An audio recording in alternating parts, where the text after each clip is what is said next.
Te doy la bienvenida a Aprende en Casa.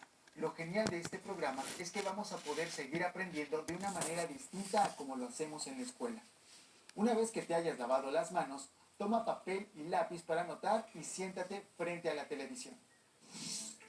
Describirás la propagación del sonido y cómo cuidar tu oído de sonidos intensos. Hoy vamos a ver dos temas relacionados con la propagación del sonido: las formas de proteger a nuestros oídos de los sonidos intensos y la construcción de historias utilizando distintos recursos.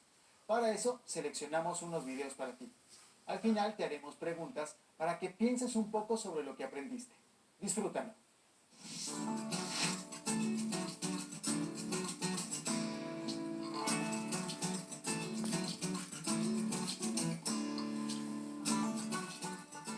La propagación del sonido y la audición. Los seres humanos vivimos rodeados de sonidos. Podemos escuchar la caída de la lluvia, el canto de algunas aves, el sonido de una campana, de instrumentos musicales y hasta el zumbido de un mosquito. Algunos organismos, como los murciélagos, emiten sonidos que les permiten cazar y alimentarse, y las ballenas se comunican mediante una especie de cantos que se pueden escuchar bajo el agua y a grandes distancias. El sonido se genera cuando se producen vibraciones en algún material, aunque no siempre lo podemos percibir. Cuando un objeto es golpeado vibra, y los objetos cercanos también, generando ondas que se propagan en el aire y nuestros oídos las perciben como sonido. Por ejemplo, cuando escuchamos a lo lejos el sonido de un tambor. Una onda es el movimiento periódico del medio en el que se propaga. Dicho medio puede ser gaseoso, líquido o sólido. Existen dos tipos de ondas, transversales y longitudinales. Cuando arrojamos una piedra al agua, se producen ondas transversales, ya que el agua vibra hacia arriba y hacia abajo y la onda se desplaza de forma horizontal, o sea, perpendicular, a la dirección en que cayó la piedra. Por otro lado, al jugar con un resorte, este y las ondas longitudinales se mueven horizontalmente, debido a que el resorte posee zonas cuyas espiras están más juntas, que son las compresiones, y en otras zonas están más separadas, son las zonas de expansiones. Los sonidos que escuchamos se deben a este tipo de ondas. Lo que escuchamos se debe a que las ondas sonoras se transmiten por el aire. También es posible escuchar sonidos dentro de los líquidos, como el agua, o a través de los sonidos, como el suelo.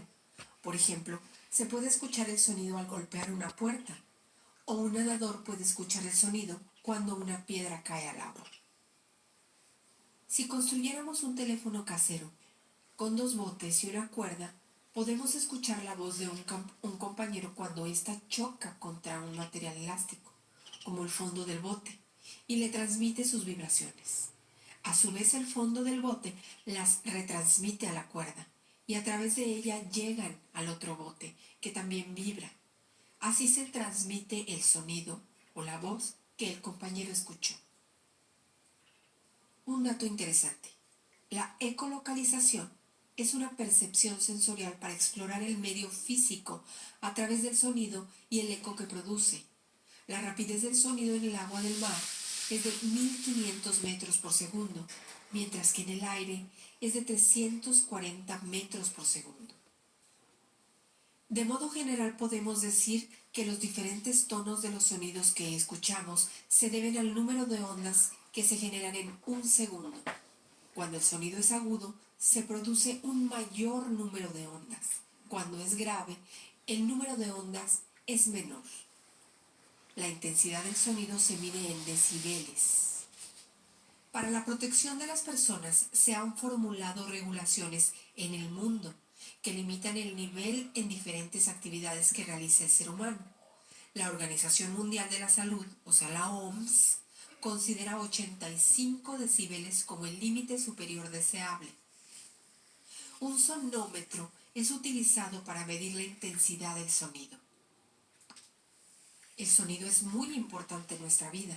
Podemos escuchar sonidos musicales y otros que nos advierten sobre algún suceso, como las alarmas de incendio o sismo, pero a la vez, debido a su intensidad y duración, algunos sonidos pueden perjudicarnos. Los niveles superiores A 40 decibeles y una prolongada exposición a ellos pueden provocar desde nerviosismo, falta de atención, mal humor y cansancio, hasta daños graduales al sistema auditivo, que pueden llegar incluso a producir sordera.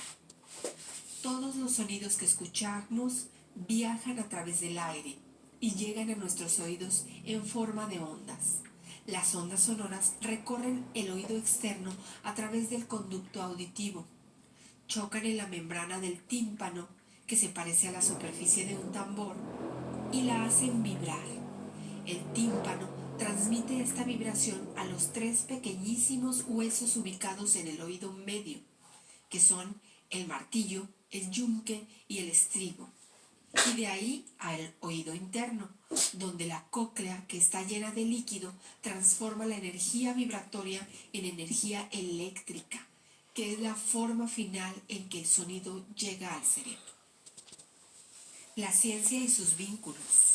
El registro y conocimiento de los sismos es posible porque en 1904 México y otros 17 países se reunieron con el fin de crear la Asociación Sismológica Internacional.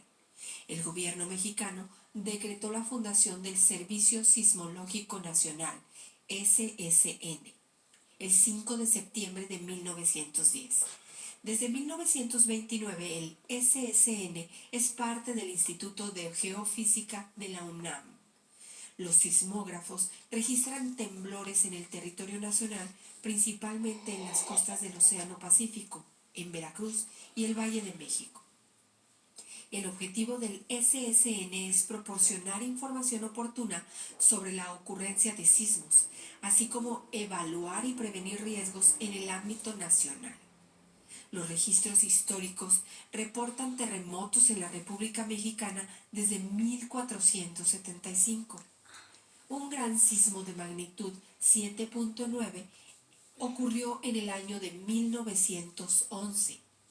Curiosamente, el mismo día en que Madero entraba triunfalmente a la Ciudad de México.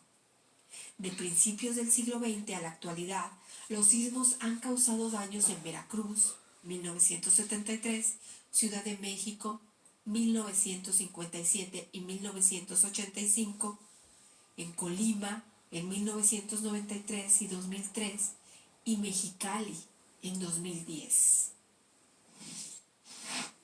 Cierra los ojos y presta atención. ¿Cuántos sonidos escuchas?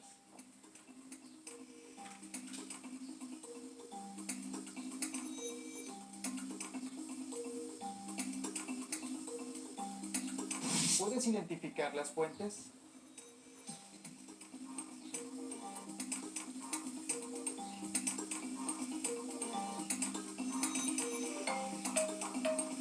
¿Puedes distinguir los cantos de las diferentes aves a tu alrededor? En la ciudad también tenemos aves.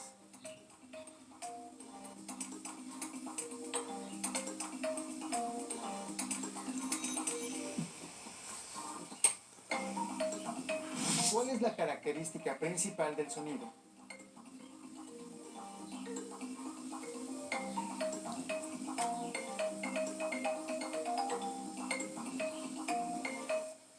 Dibuja cómo viajan los sonidos de una fuente hasta tu oído y de ahí al cerebro.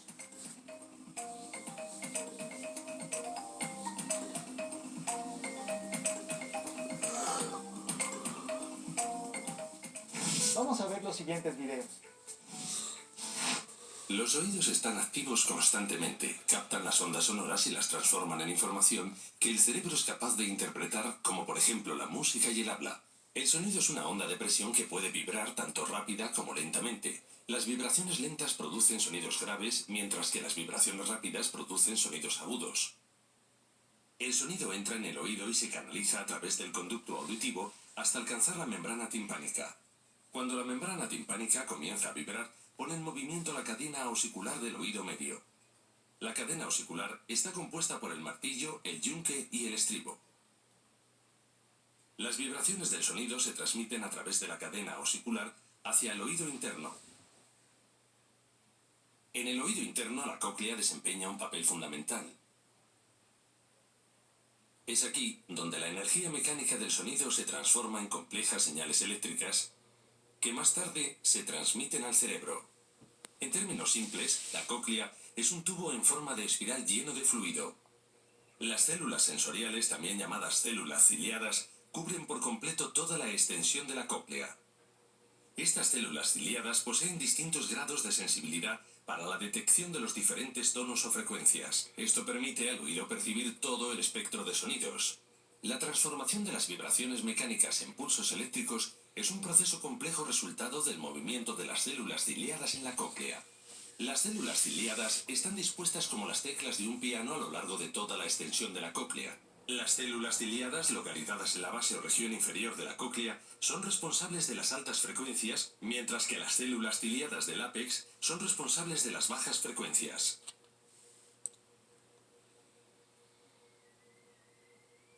Cuando el fluido de la cóclea se pone en movimiento, provoca a su vez el movimiento de las finas estructuras de la superficie de las células ciliadas. Estos movimientos causan diferencias de tensión que producen señales eléctricas que se transmiten a través del nervio auditivo hasta llegar al cerebro. El córtex auditivo cerebral interpreta esta información como sonido, por ejemplo, como música o como habla. Toda esta sucesión de eventos, incluyendo los distintos pasos que convierten las ondas sonoras del medio ambiente en información que el cerebro es capaz de interpretar, suceden tan rápidamente que las personas pueden oír el sonido al instante y de manera continua. En este complejo proceso, existen varios factores que pueden provocar que una persona experimente una pérdida auditiva. La pérdida auditiva puede variar desde una pérdida de leve a moderada hasta una pérdida total de la audición. En general, existen 3 tipos de pérdida auditiva que difieren la una de la otra, dependiendo de la parte del oído que esté afectada, pudiendo ocurrir en el oído externo, medio o interno.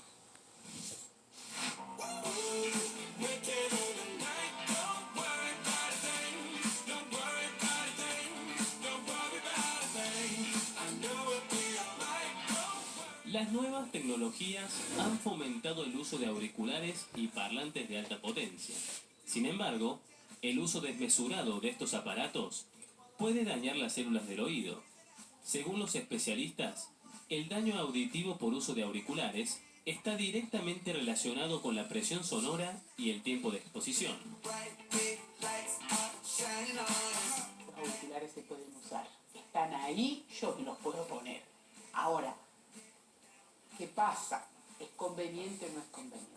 Los auriculares se pueden usar a muy baja intensidad y por un periodo corto de tiempo.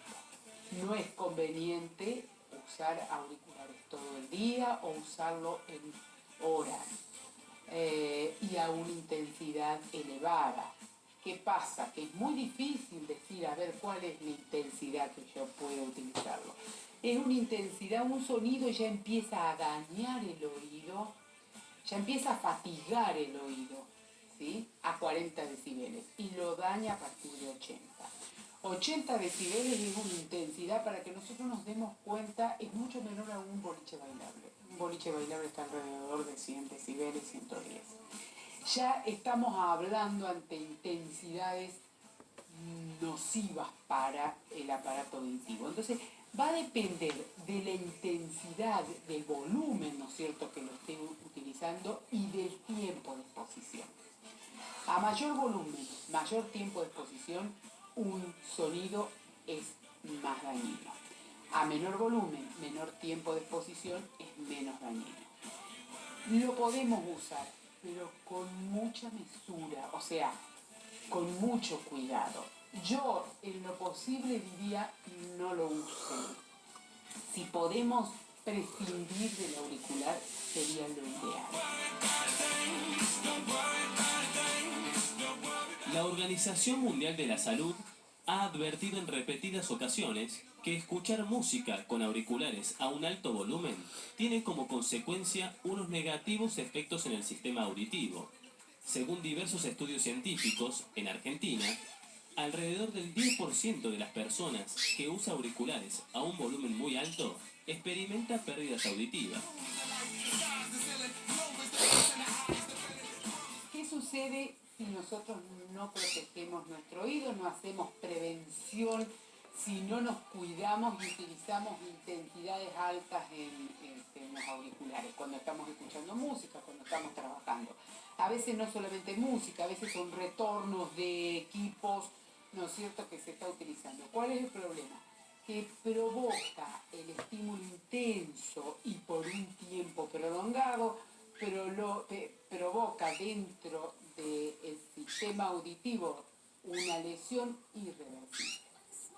Se produce un daño en el oído interno que es lamentablemente irreversible. A mí me da muchísima impotencia, mucha impotencia, me da mucho dolor ver cuando viene la gente joven con daños irreversibles en el oído, que desde la profesión nuestra, que nosotros abordamos toda la problemática, ¿no es cierto?, de la parte auditiva, fundamentalmente nosotros hacemos los estudios para que el médico diagnostique la patología, vemos que no podemos hacer nada, que no le podemos solucionar, no podemos darle solución a su problema debido a que ya es un daño irreversible.